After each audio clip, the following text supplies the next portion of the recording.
found this with some of our very thin overlays, the paving speed can become too great. It becomes less of a material supply issue and more of a, we're progressing too fast, now we can't saw cut quickly enough, now we can't get the texture and cure on quick enough, and there's some innovation that needs to happen behind the paver now, I think. Once we pave very, very thin, they can go very quick. So far we've talked about jointed plane concrete pavements. We're going to touch now on pervious and roller compacted. Pervious concrete, if you're not familiar with it, it's a concrete pavement with a bunch of holes in it. We take mid-size aggregate, coat it with just enough paste to coat the outside, essentially, to get them to stick together. But water can very easily pass through it. Is there pervious concrete in Chile? I've seen some in Colombia.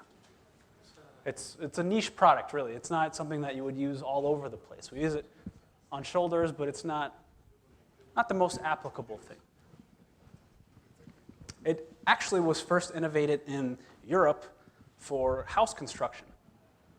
Because it has so many voids, they would form up and build a wall, and then they would basically close off the outside with grout. And then they had a bunch of air pockets in there, just like any other insulation, to insulate the house. That's where its roots come from. With this particular type of material, the mixture design is very important because the variation you can get with a poor mixture design, considering the source and the ability of the source to produce the aggregate in a uniform supply, is very important. Now the challenge is we're trying to place to the desired density. If we overcompact it or somehow place it at a higher density, it starts to lose its permeability. And because it has so many voids, there's a lot of paths for air to get into it. So if it's a windy day, we really have to protect the surface or air will very quickly get in there and dry it out.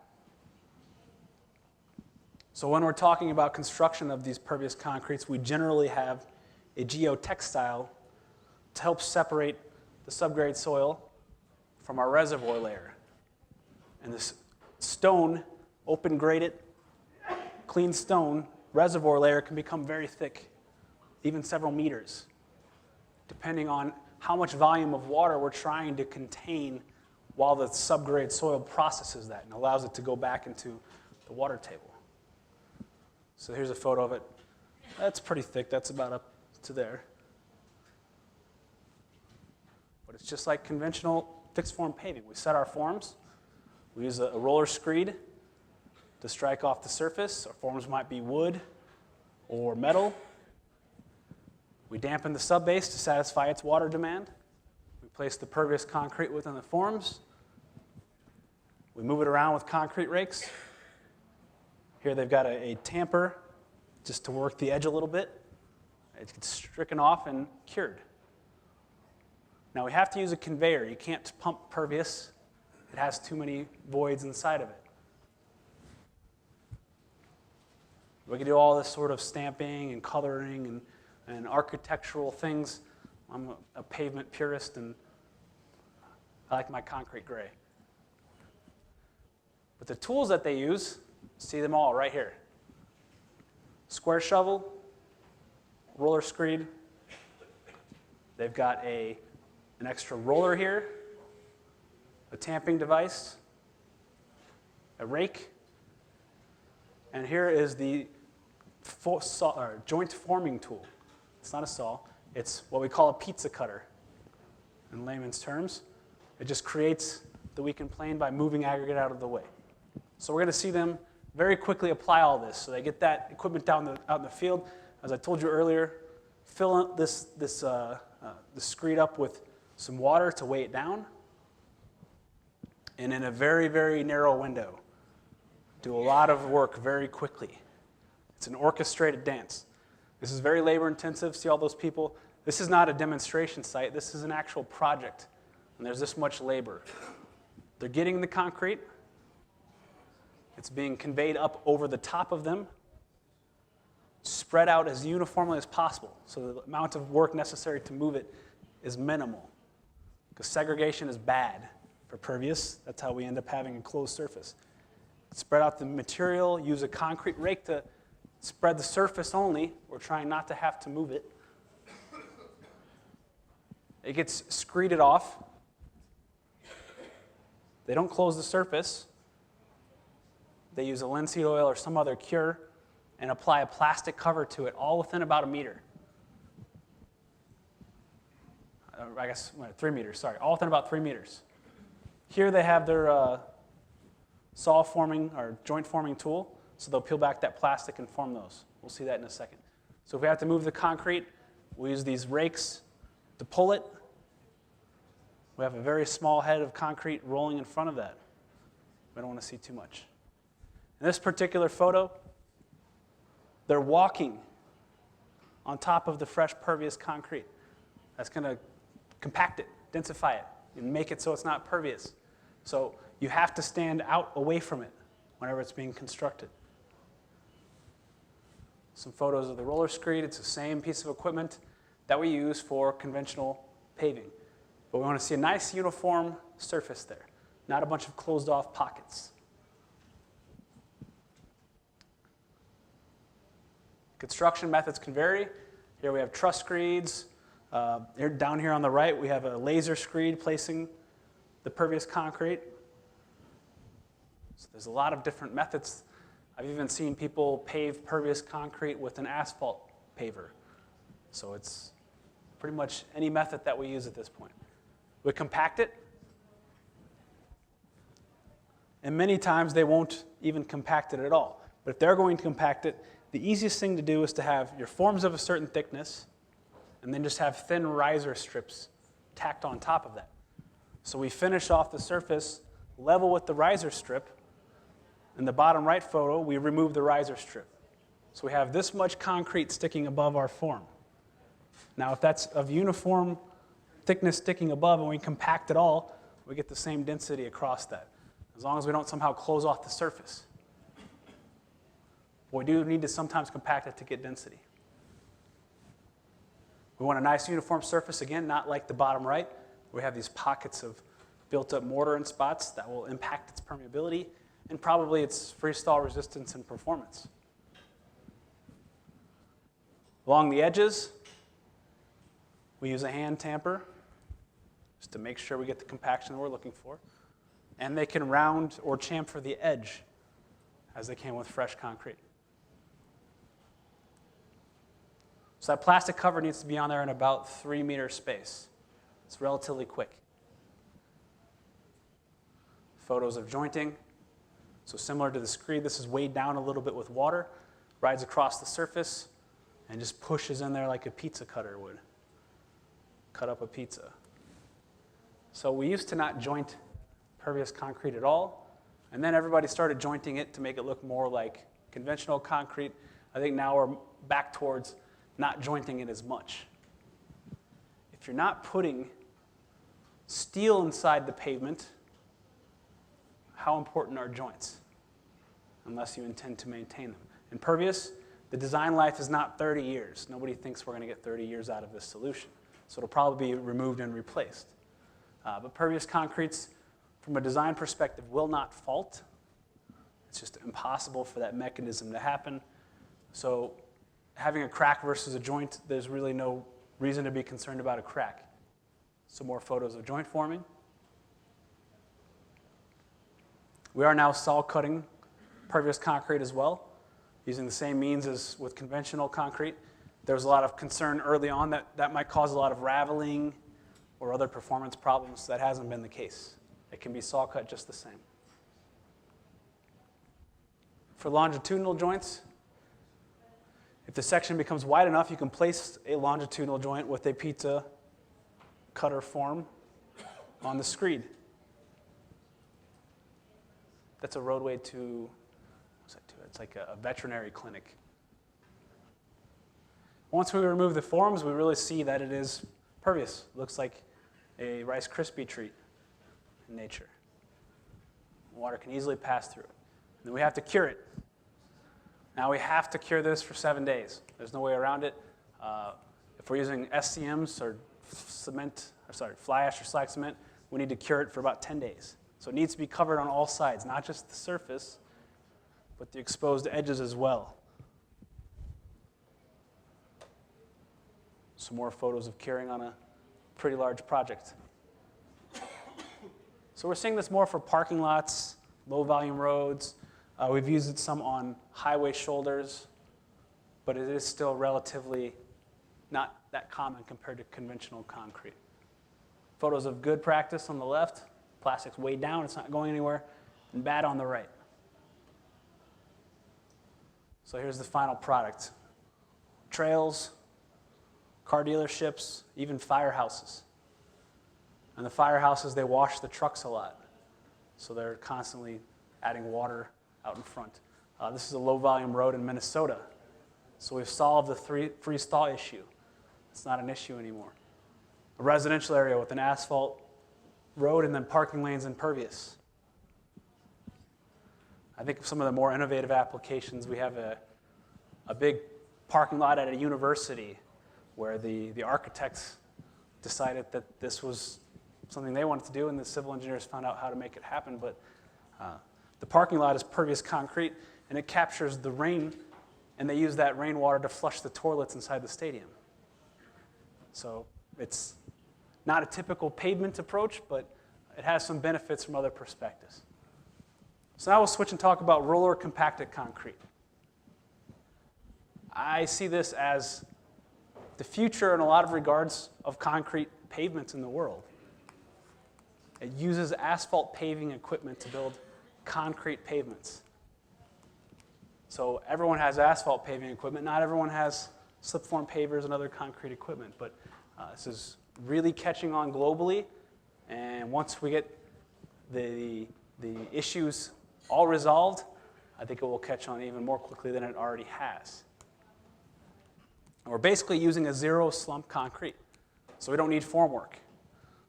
That helps drive down the cost some. We're using asphalt paving equipment. Again, that's readily available. We have to have a good enough support system, good to subgrade and subbase for the RCC, roller compacted concrete, to be compacted against.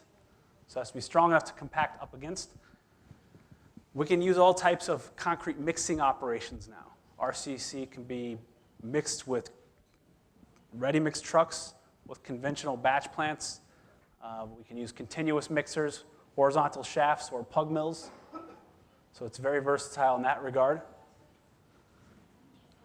Won't dwell too much on those things in the interest of time.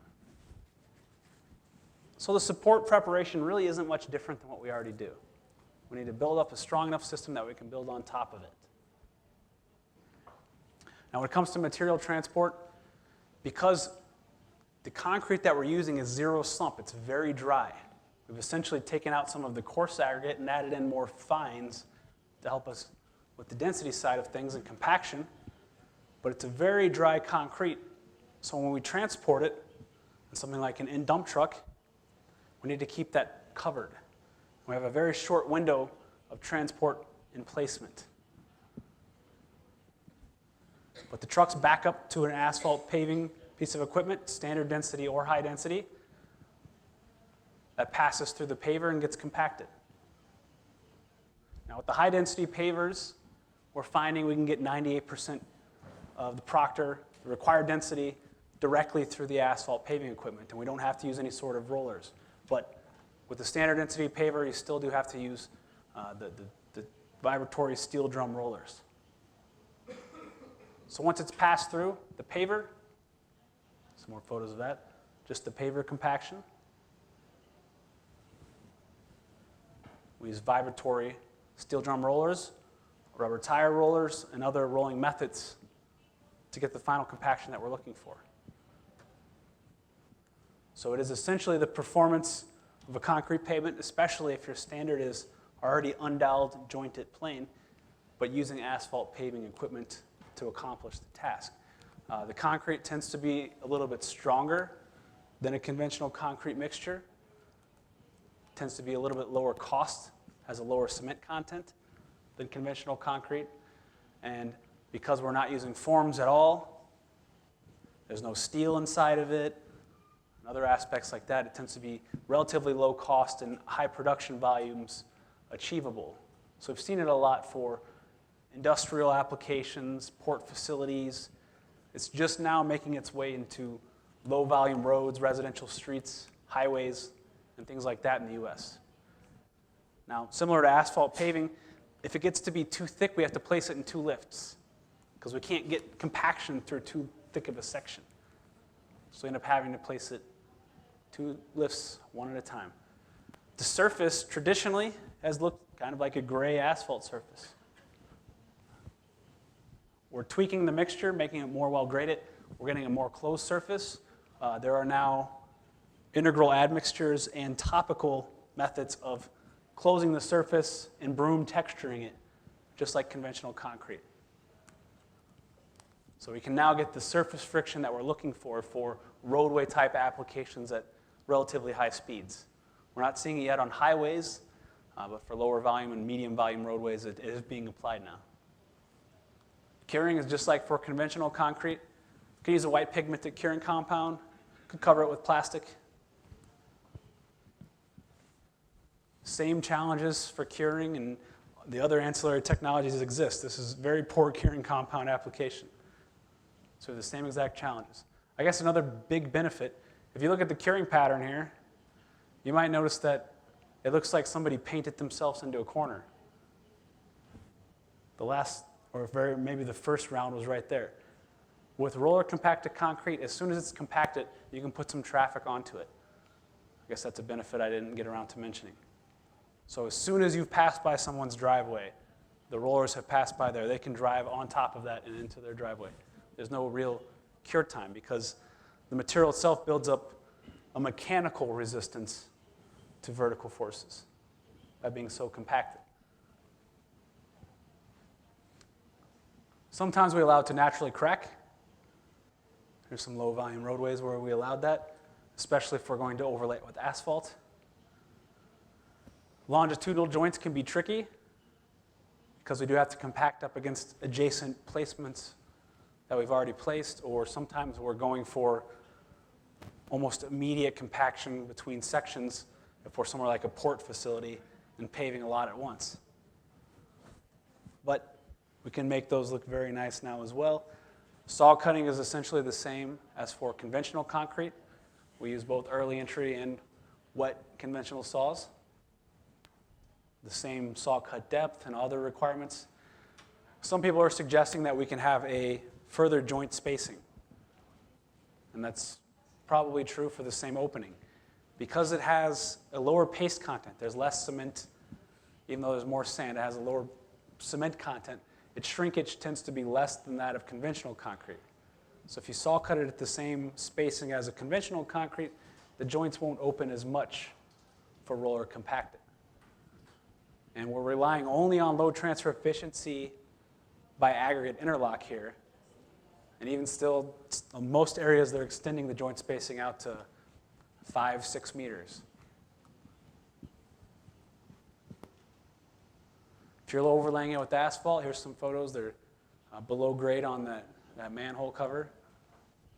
They've got a spot where they're going to saw their longitudinal joint, but it looks like they'll just let it crack naturally transversely there. Because we have diamond grinding equipment so readily available in the US, we're starting to see RCC ground to get us a smoother surface, to get us the frictional properties that we're looking for, and to get it so that we can place RCC on higher speed roadways. So it's the same operation as with conventional concrete as far as diamond grinding this. Some photos of the final product. Again, in the industrial space, ports and other heavy equipment applications like that, because of its higher strength, is really why we've seen it be applied initially. It originated in Canada. They started, well, I guess the first trials were in Sweden in like the 1950s. It kind of fell dormant. In Canada in the 1970s, they really started to apply this for log sorting yards and other heavy equipment type applications. In the US, our military started to adopt it in about the same time, 1970s, 1980s. And they used it for tank hard stands, trails where they had tank training operations, where they had to actually rotate the tank onto one of the tracks, pivot on the nose, do weird things, and no other pavement could hold up to. But because of the higher strength of RCC, it could do that. After those first sections, the technology kind of sat dormant for about 20 years until we had proof that it could last. And now we're at the point where everybody believes this is a third pavement type that can last 20, 30, 40 years, and we're starting to see it much more broadly applied. Some salt storage pads and snow storage pads at Denver's airport. So they'll store salt, and sometimes whenever they're using the salt or they need to move snow into that area, they'll push snow into these massive areas. Some of their taxiways are RCC now as well. So that's a freeze-thaw area, and it's worked very well. Some more intermodal or truck distribution facilities. Some more port projects. Now, even though these sort of intermodal facilities are servicing truck traffic and they lead from a road to this sort of facility, the loads that you see in these applications are much, much different than roadway loadings.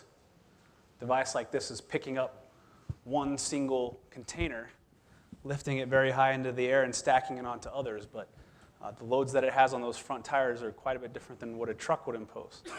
So there are special considerations when it comes to design. Lastly, industrial concrete paving. I have a few comments on this, not too much. We use the same practices, slip form and fixed form paving, as we do for roadways. We use dowel bars just the same if there's channelized traffic, but because once you enter into an industrial facility, you can't predict which way the traffic is going to go most of the time, so very often we will not dowel. We'll use a concept called the tension ring, which for the designers in the group, we essentially use tie bars around the entire perimeter of the facility to lock the system together. Or we'll use these PD3 or tapered plate dowel bars, which allow for some misalignment. So that was mentioned earlier. I don't think I have photos of those in there. No. If we're slip forming, we place in strip placements in these very large applications. We do the same thing in airfields. So we'll place a strip, skip a strip, place a strip, and so on, and then come in and fill in the middle sections, which they're starting to work back the other direction down here. You can see dowel baskets placed out ahead. That's not always the most economical means. And if you tell the contractor that this is going to be construction joint after construction joint in that direction, they have to do a strip placement like this. Laser screeding is much more common these days in these sort of applications where they're using laser devices to place in two directions at once. So instead of strip placements, we're building in the X and Y at the same time, and then we're just making a massive block and saw cutting that in both directions, like a sheet of graph paper. So when it comes to the design, if you get involved in these non-roadway type applications, just give some consideration to how they will be constructed. This is part of, well, I mentioned the differential deflection and bearing stresses as drivers for dowel innovation. This sort of strip placement is another key reason why they've gone to different geometries. Because what was happening is, if we place two strips with a gap in the middle, those strips will shrink. Now we place the strip in the middle. It needs to shrink as it cures, as it dries out and cools off. But the first sections might want to expand then when the sun comes out. So we have opposing forces which will cause cracking inside of the second placement. How wide are the strips? Depends on the operation. This looks like they're doing one width, one slab width, so maybe 4 or 5 meters wide. But they could place two strips, 2 lanes in one pass. It all depends on what their operations are. But when you do the strip placement, you end up with differential shrinkage in opposite directions. And what the plate dowels do is create a void that's larger than the dowel itself when the concrete shrinks around it. So it can allow for some lateral shrinkage or lateral movement without restraint. so just by geometry alone. So there's been a lot of good innovation out of the industrial facilities for quite some time. Here's a case where the joint layout was probably going to dictate slip forming. It's an intermodal facility, but it's a constant width. It's going to be very easy for someone to slip that and very difficult for a laser screed to beat them on price. In this application, we have on the background on the right, they're slip form paving the entry access road.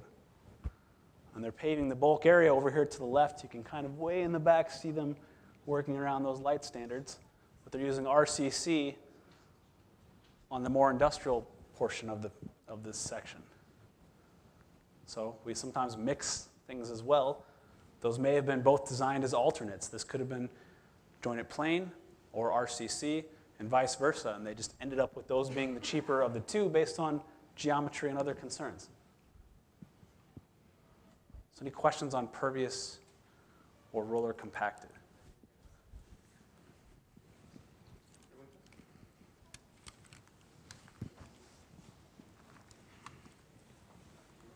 Una consulta para pavimento drenante. ¿Cuánto tiempo se espera que se comporte como pavimento drenante efectivamente?